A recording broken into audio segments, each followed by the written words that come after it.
9 jours avant sa mort, il a posté une vidéo où il lançait des coups de poing sous le soleil hawaïen, souriant, et il a écrit « Je ne vieillis pas, je level up ». Le monde a cru chaque mot. Pendant des décennies, Internet l'a déclaré invincible. Et puis, le 19 mars 2026, sa famille a publié une déclaration qui a tout fait taire. Mais derrière la légende, il y a une histoire que la plupart des gens n'ont jamais entendue. Un garçon né dans la pauvreté dans l'Oklahoma rural, fils d'un homme qui ne pouvait pas lâcher la bouteille, si invisible à l'école que l'invisibilité était devenue toute son identité. Ce même garçon a construit une fortune de 70 millions de dollars à partir de rien, une franchise télévisée valant près de 700 millions de dollars et a intenté un procès contre l'un des plus grands networks américains et a gagné. Comment un garçon comme ça devient une légende comme celle-ci? Eh bien, que s'est-il vraiment passé quand Hollywood a arrêté d'appeler? Et pourquoi a-t-il tout abandonné pour s'asseoir à côté de sa femme à l'hôpital pendant 5 mois? Avant de répondre à ça, nous devons revenir au début. Il y a une version de Chuck Norris que le monde a inventée. Un homme taillé dans la pierre, immunisé contre le doute, né déjà dangereux. Cette version était parfaite pour les mèmes et pour de meilleurs retours au box-office. Mais le vrai Chuck Norris est né dans quelque chose de bien moins cinématographique. Ryan, Oklahoma, 10 mars 1940. Une ville si petite qu'elle apparaissait à peine sur la carte d'un pays encore en train de se remettre des derniers tremblements de la Grande Dépression. Carlos Ray Norris est arrivé comme l'aîné de 3 frères dans un foyer où l'argent n'était pas simplement serré. C'était un étranger qui frappait rarement à la porte. Son père, Ray Norris, travaillait tous les jobs qu'il pouvait trouver. Chauffeur de camion, chauffeur de bus, mécanicien, un homme aux multiples occupations et à une habitude ruinante. Ray Norris buvait lourdement, chroniquement, et avec la cruauté particulière que l'alcool réserve aux familles de ses otages. Le jeune Carlos a grandi en voyant les dégâts que l'addiction laisse derrière des portes fermées. Pas de la violence étalée sur les écrans de cinéma, mais la dévastation plus silencieuse, les factures impayées, les promesses brisées, la honte qui suit un garçon à l'école quand son père est l'ivrogne du village. Il en a parlé dans de rares moments d'honnêteté prudente au fil des ans, avouant qu'il était introverti presque au point d'être invisible, peu athlétique et profondément embarrassé de la pauvreté de sa famille. Dans un monde qui récompensait la confiance et punissait la faiblesse, Carlos Norris n'avait ni armure ni arme. Sa mère, Wilma, était l'opposé de son mari sur tout ce qui comptait. Dévote, stable et férocement protectrice envers ses fils, elle a tenu la famille ensemble par la pure force de la foi et de la volonté. Elle priait sur ses garçons chaque nuit, elle travaillait, elle endurait. Et quand le mariage s'est enfin effondré sous le poids de l'alcoolisme de Ray, c'est Wilma qui a fait ses valises avec ses 3 fils et a déménagé d'abord à Prairie Village, Kansas, puis à Torrance, Californie. Poursuivant la stabilité comme seules les mères le font, avec tout ce qu'elles ont et sans garantie d'y arriver. Torrance n'était pas glamour, mais c'était différent. Le soleil était plus chaud, les écoles étaient plus grandes, et pour un garçon timide de l'Oklahoma qui avait passé son enfance à se sentir n'appartenir nulle part, la Californie offrait au moins la possibilité de réinvention. Il a obtenu son diplôme de lycée sans distinction, silencieux, ignoré, banal selon tous les standards que le monde utilisait pour mesurer les jeunes âmes. À la fin des années 1950, il n'y avait pas de trophée sportif, pas d'honneurs académiques, pas de chemin clair qui s'annonçait. Donc, en 1958, Carlos Ray Norris a fait ce que beaucoup de jeunes hommes sans carte et sans argent faisaient à cette époque. Il s'est enrôlé dans l'United States Air Force. Ce serait la décision la plus importante de sa vie. Il a été assigné à la base aérienne d'Osan, en Corée du Sud, posté comme Air Policeman, l'équivalent de la police militaire dans l'Air Force. C'était un travail peu glamour dans un pays inconnu, loin de Californie, loin de tout ce qui était familier. Mais c'est en Corée du Sud que quelque chose est arrivé à Carlos Norris qu'aucune affiche de recrutement ne pouvait prédire, et il a découvert les arts martiaux. Il est tombé presque par accident dans un cours de Tang Soo Do, comme les choses qui changent la vie arrivent souvent, sans cérémonie, sans avertissement. Mais dès la première séance, quelque chose s'est enclenché qui n'avait jamais cliqué avant. Voici une discipline qui récompensait exactement les qualités qu'il avait toujours portées en silence. Patience, précision, persistance, la volonté d'absorber la douleur et de revenir sur le tapis. Pour un garçon qui avait passé son enfance à se sentir impuissant, le dojo offrait quelque chose d'enivrant, la possibilité de maestrie. Il s'est entraîné de manière obsessionnelle. Avant la fin de son déploiement en 1962, il avait obtenu sa ceinture noire de Tang Soo Do, la première d'une collection qui deviendrait multidiscipline. Il est revenu en Californie, pas comme le même garçon invisible qui était parti. Mais quelque chose en lui avait été réorganisé à un niveau fondamental. Il savait maintenant en quoi il était bon. Il savait ce qu'il voulait. Il a ouvert un studio de karaté à Torrance, puis un autre, puis un autre. Au pic de son opération d'école d'arts martiaux, Chuck Norris, il avait acquis ce surnom en Corée, une version raccourcie et plus rude de Carlos qui convenait à l'homme qu'il devenait, possédait et gérait plus de 30 studios à travers la Californie. Il n'était pas encore célèbre, il n'était pas encore riche, mais il construisait quelque chose de réel avec ses mains et sa discipline. Et les élèves l'ont remarqué. Le bouche à oreille s'est répandu de la façon dont ça arrive seulement à Los Angeles, où célébrité et ambition tournent l'une autour de l'autre comme des planètes. Parmi les noms qui sont apparus dans les studios de Chuck Norris figuraient Steve McQueen, probablement la plus grande star de cinéma sur Terre à l'époque, ainsi que Priscilla Presley, Donnie et Mary Osman et Bud Barker. Ce n'étaient pas des visites occasionnelles. McQueen, un homme célèbre pour être allergique à tout ce qu'il considérait comme faux, s'est entraîné sérieusement sous Norris et est devenu un véritable ami. Il fut l'un des premiers à regarder Chuck Norris et à dire à voix haute que cet homme appartenait à l'écran. Mais avant l'écran, vint le tapis. Et sur le tapis, Chuck Norris devenait quelque chose d'extraordinaire. Il avait commencé à concourir professionnellement dans des tournois de karaté au début des années 1960, perdant plus qu'il ne gagnait au début, un détail dont il a toujours été franc. Il a perdu le championnat international de karaté plusieurs fois avant de le gagner. Il perdait, il analysait pourquoi, il revenait. Ce cycle, perdre, analyser, adapter, revenir, définirait non seulement sa carrière en arts martiaux, mais chaque chapitre de sa vie qui suivrait. En 1968, il a remporté le premier de 6 championnats professionnels consécutifs de karaté mi-lourd, 6 d'affilée. Dans un sport construit sur le principe que chaque combattant peut être battu, Chuck Norris a construit une dynastie. En 1969, il a capturé ce qu'on appelait la triple couronne du karaté, l'honneur individuel le plus élevé du sport, et a été nommé combattant de l'année. Il n'avait pas encore 30 ans. Il avait commencé avec rien. Il avait été élevé dans l'humiliation et l'anxiété économique, abandonné d'une certaine façon fondamentale par un père qui ne pouvait pas échapper à ses propres démons, et maintenant il était le meilleur au monde dans quelque chose.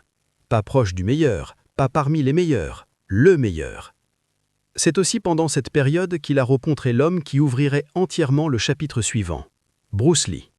Ils se sont croisés pour la première fois au milieu des années 1960, 2 artistes martiaux qui ont immédiatement reconnu l'un dans l'autre quelque chose de rare.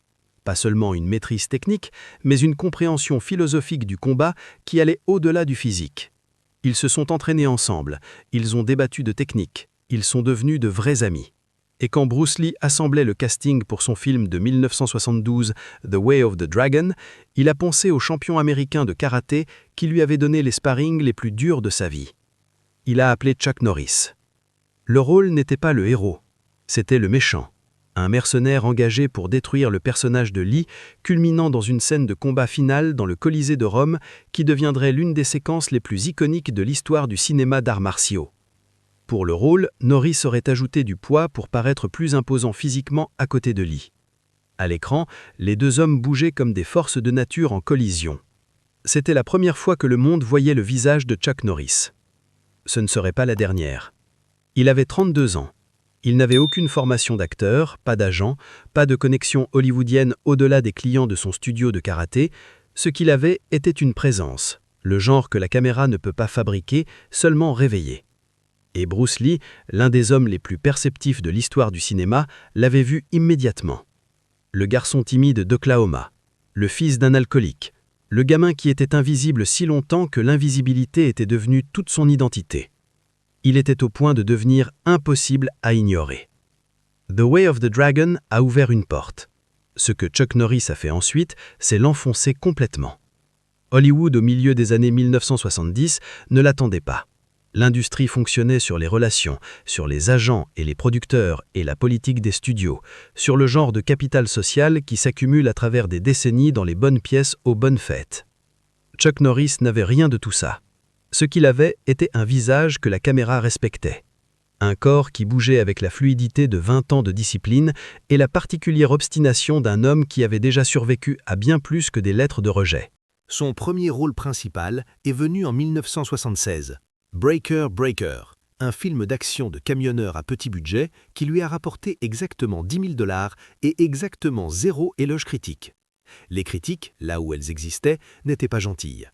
Mais le film a trouvé un public parce que Chuck Norris à l'écran, même dans une production bon marché avec un scénario mince, projetait quelque chose que les critiques ne pouvaient pas nommer, mais que le public ressentait immédiatement. Fiabilité. La certitude que cet homme ne fléchirait pas, ne plierait pas, ne jouerait pas la peur de manière convaincante parce qu'il n'apparaissait pas à la ressentir. L'échec augmentait modestement mais régulièrement.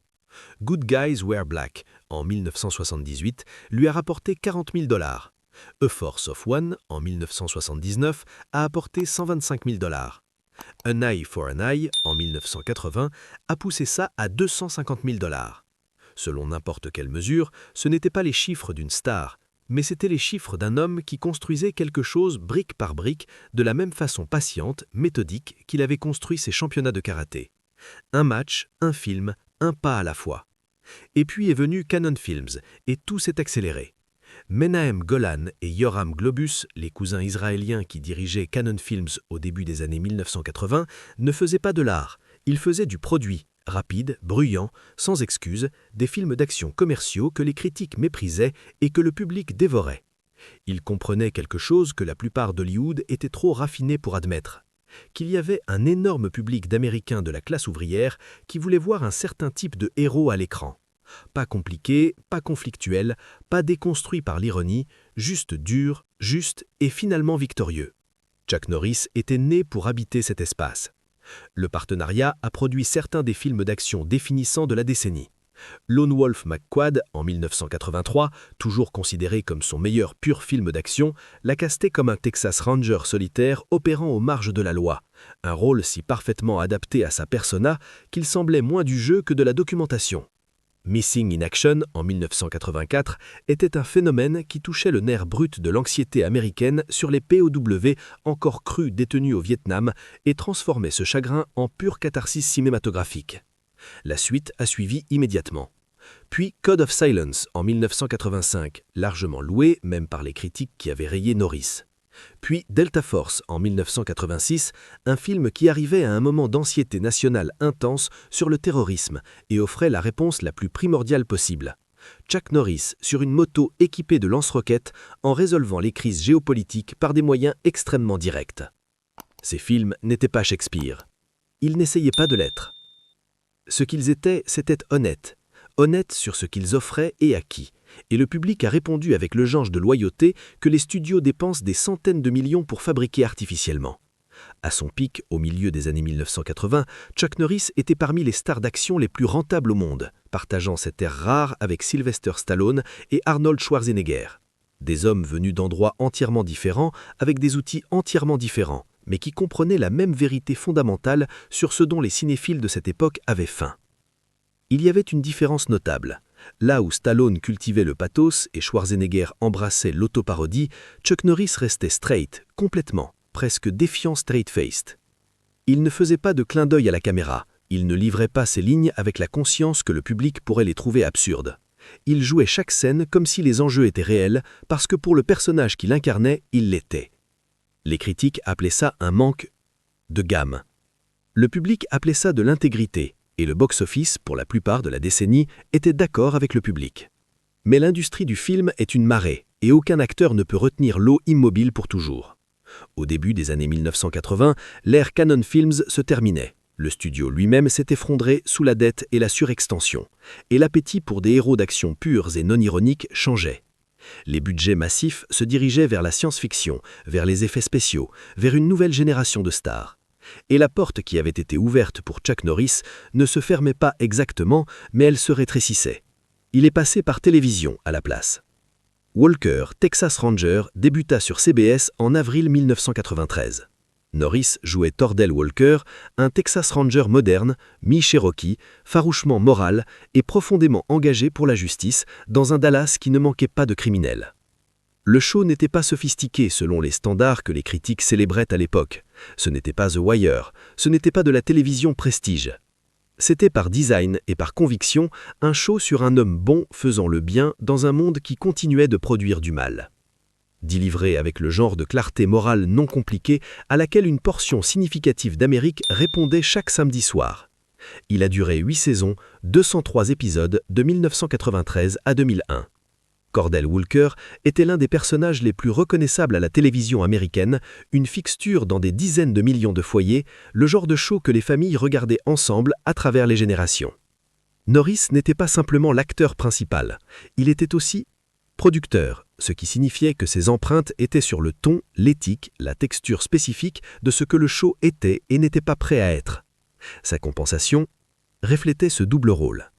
À la fin de la série, il gagnait environ 375 000 $ par épisode, un chiffre qui le plaçait dans le haut du panier des salaires télé à l'époque, et qui se traduisait sur 203 épisodes en une somme dépassant 30 millions de dollars de la série seule.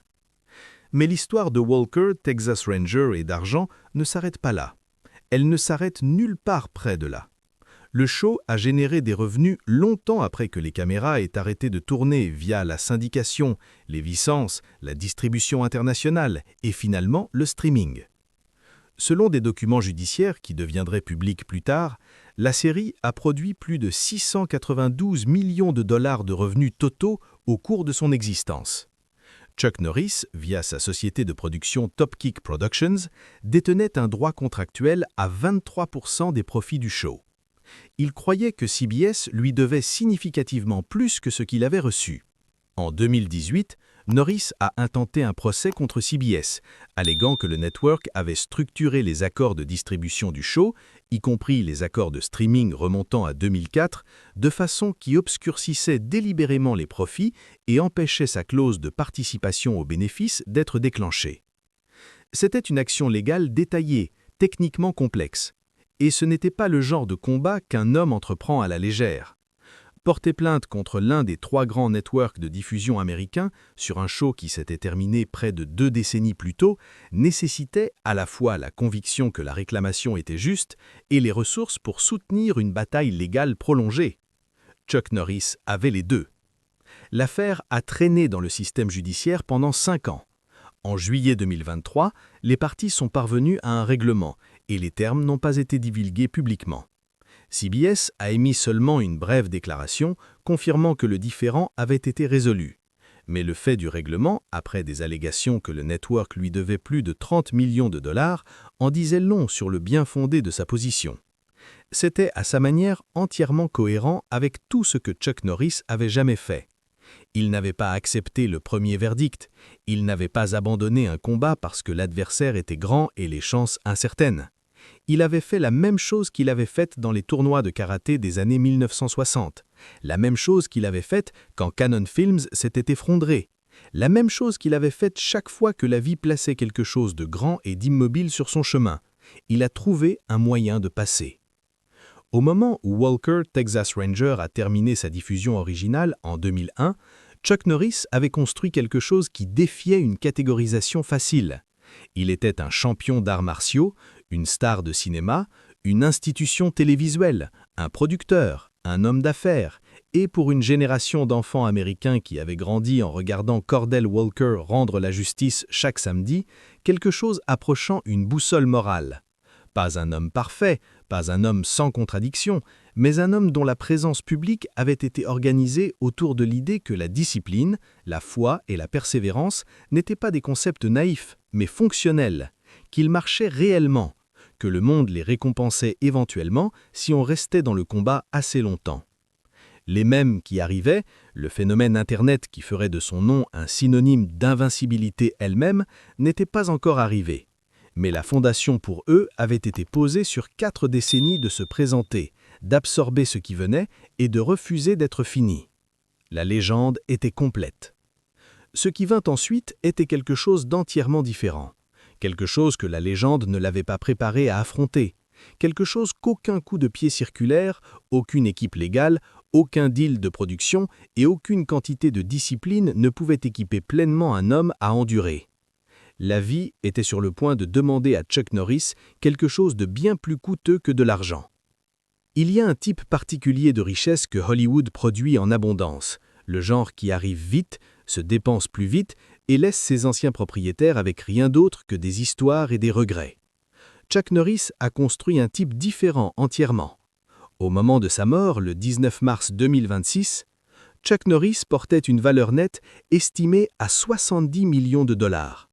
Pas les fortunes à 9 chiffres des plus grandes stars de l'ère du streaming, pas le genre de chiffres qui génèrent des couvertures de magazines sur des îles privées et des super yachts, mais 70 millions de dollars construits sans héritage, sans connexion familiale, sans un seul raccourci, accumulés sur 6 décennies de travail incessant, diversifié, discipliné, par un homme qui avait commencé avec précisément rien et n'avait jamais oublié ce que rien ressentait.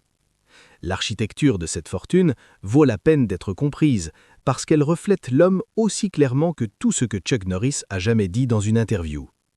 La fondation était le cinéma. Ces films des années 1978 tardives et 1980 ont généré plus de 500 millions de dollars de revenus mondiaux. Et bien que Norris n'ait pas capturé un pourcentage de ce brut au niveau qu'une star moderne négocierait, ses salaires ont augmenté régulièrement au fil de la décennie. De 10 000 $ pour Breaker Breaker en 1976 à des chèques qui le plaçaient parmi les stars d'action les mieux payées de l'ère Canon Films au milieu des années 1980. Pour The Expendables 2 en 2012. Son retour à l'écran après une absence de 7 ans aux côtés de Sylvester Stallone, Arnold Schwarzenegger, Bruce Willis et virtuellement toutes les autres icônes d'action de sa génération. Il aurait gagné 1,5 million de dollars pour ce qui équivalait à un caméo célébré. Le public a rugi quand il est apparu.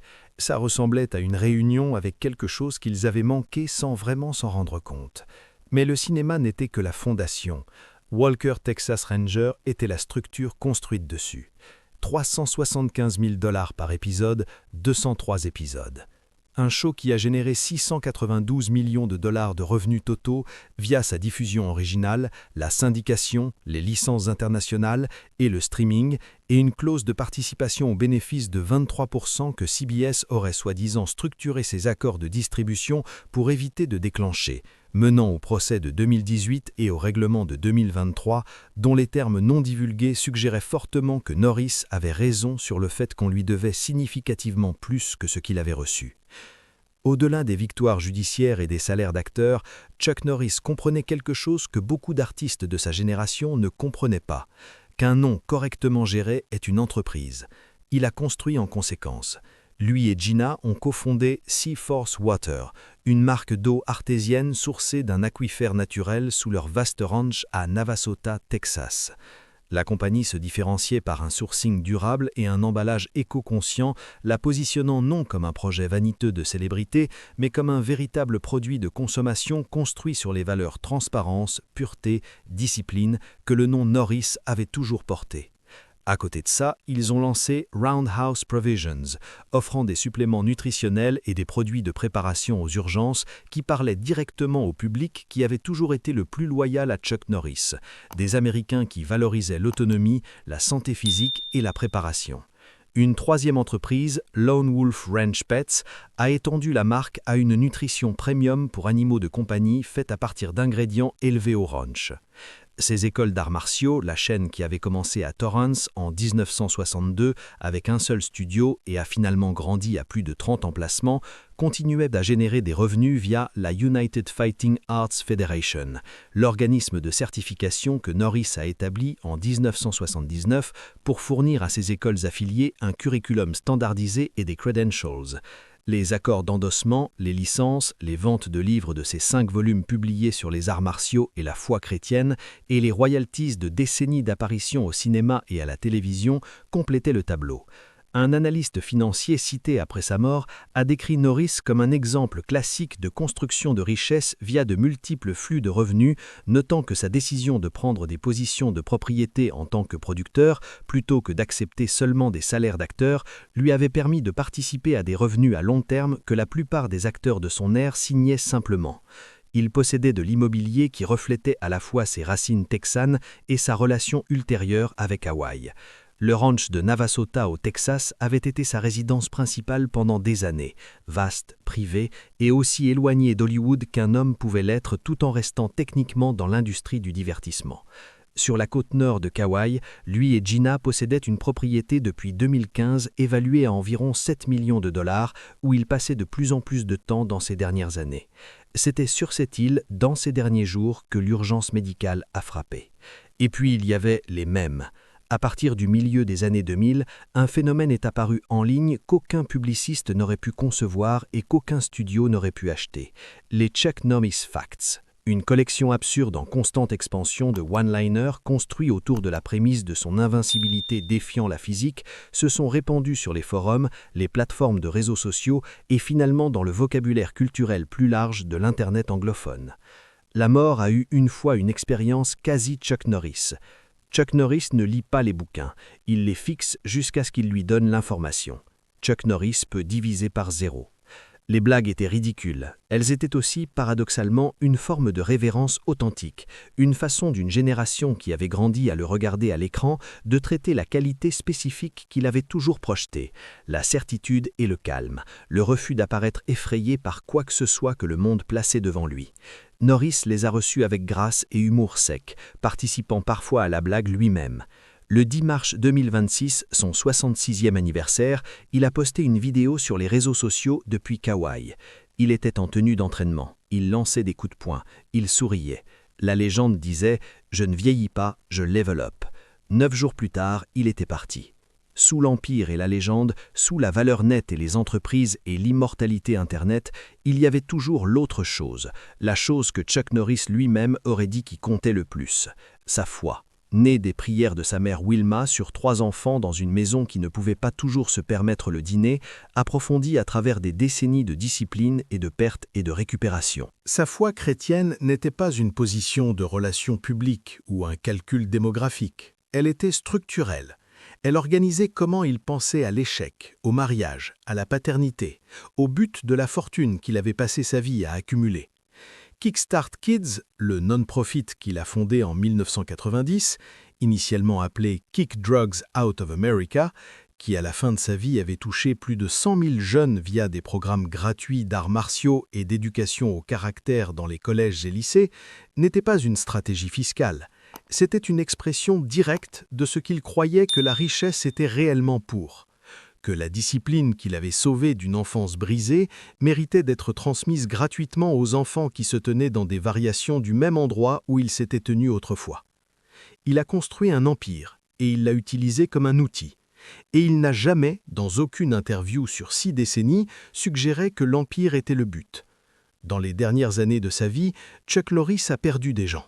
Ce n'est pas une chose inhabituelle à dire sur un homme de 86 ans. L'âge porte ce coup particulier. La soustraction lente des gens qui te connaissaient avant que le monde ne te connaisse, ceux dont la présence précédait la célébrité et serait restée si la célébrité n'était jamais venue. Mais pour Chuck Norris, les pertes de ces dernières années sont arrivées avec un poids qui semblait appuyer différemment que le chagrin ordinaire. Parce que ce n'étaient pas des étrangers, c'étaient les ancres. Sa mère, Wilma, la femme qui avait prié sur lui dans la pauvreté, qui avait fait ses valises avec 3 garçons et conduit vers quelque chose de mieux sans garantie que ça existait, et qui avait été le centre stable d'une enfance qui aurait pu le détruire, est morte en 2024.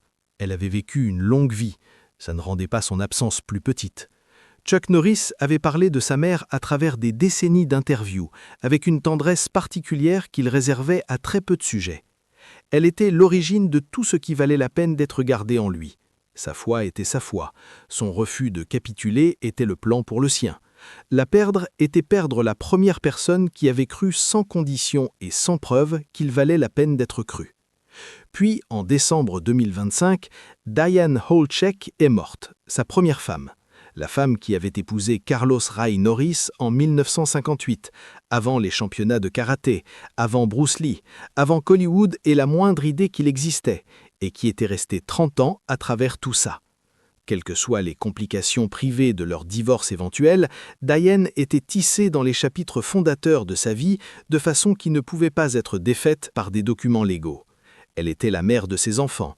Elle avait été là au début, quand il n'y avait rien d'autre à être là pour que l'homme lui-même. 2 pertes en quelques mois l'une de l'autre. 2 femmes qu'il avait façonnées aux racines.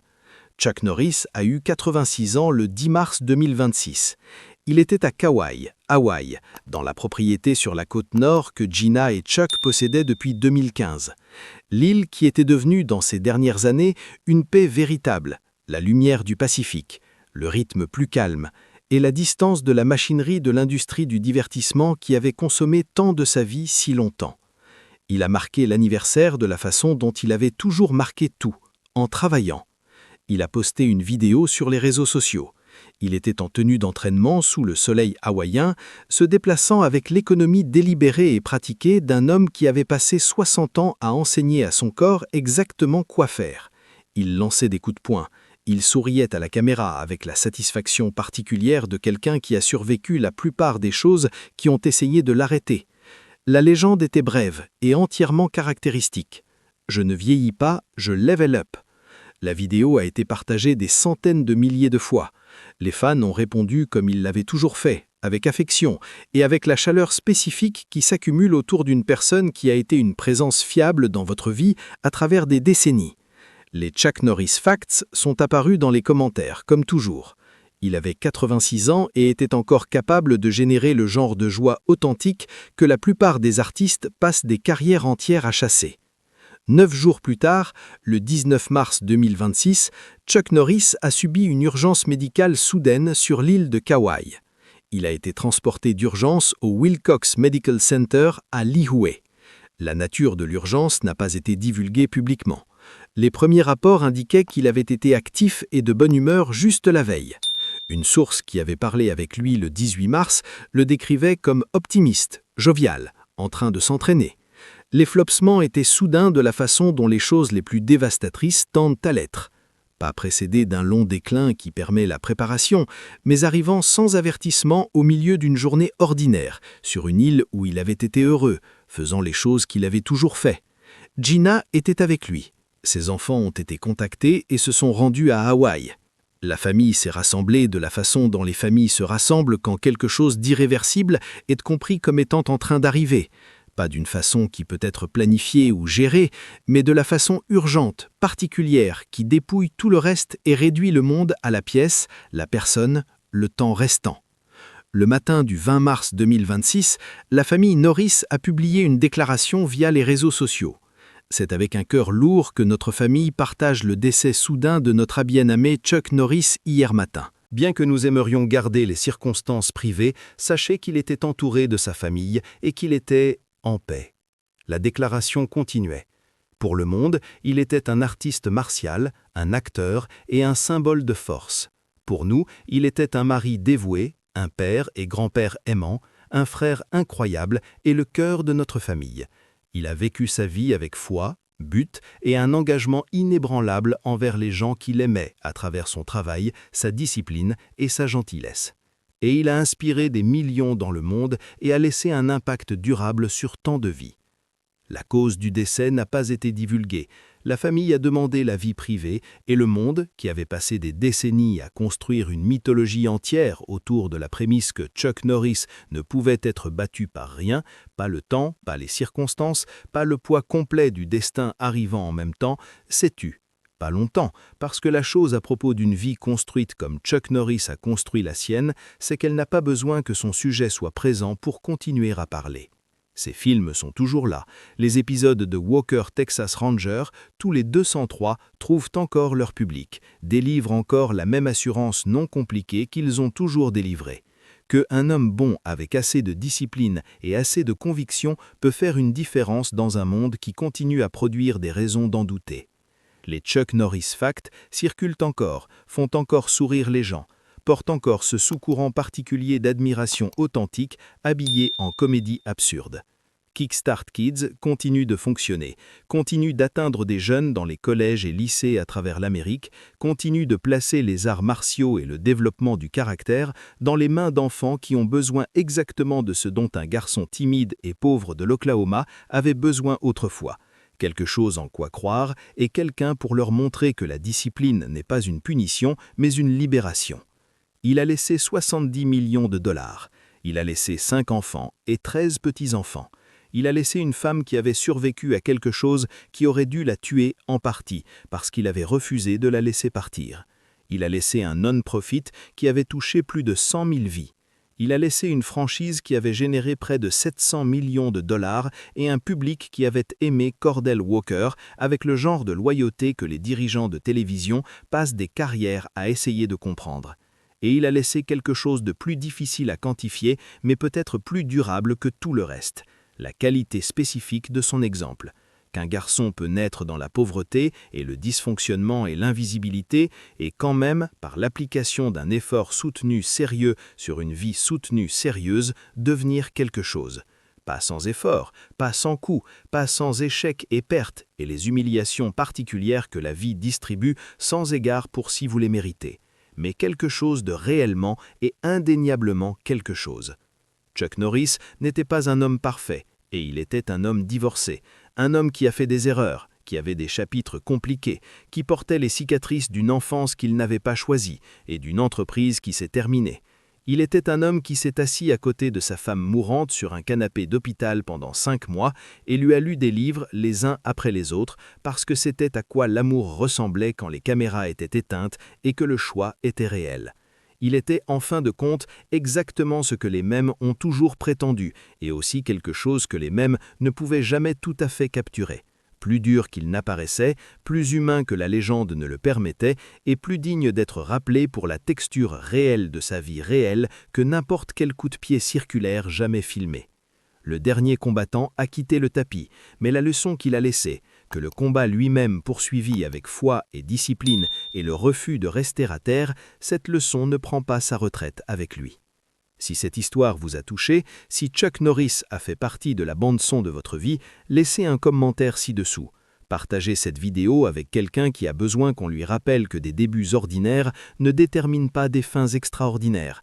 Et abonnez-vous parce que chaque semaine, nous racontons les histoires des gens qui ont façonné le monde. L'histoire complète, l'histoire réelle, celle derrière la légende. Chuck Norris, 10 mars 1940, 19 mars 2026. Il a level up une dernière fois.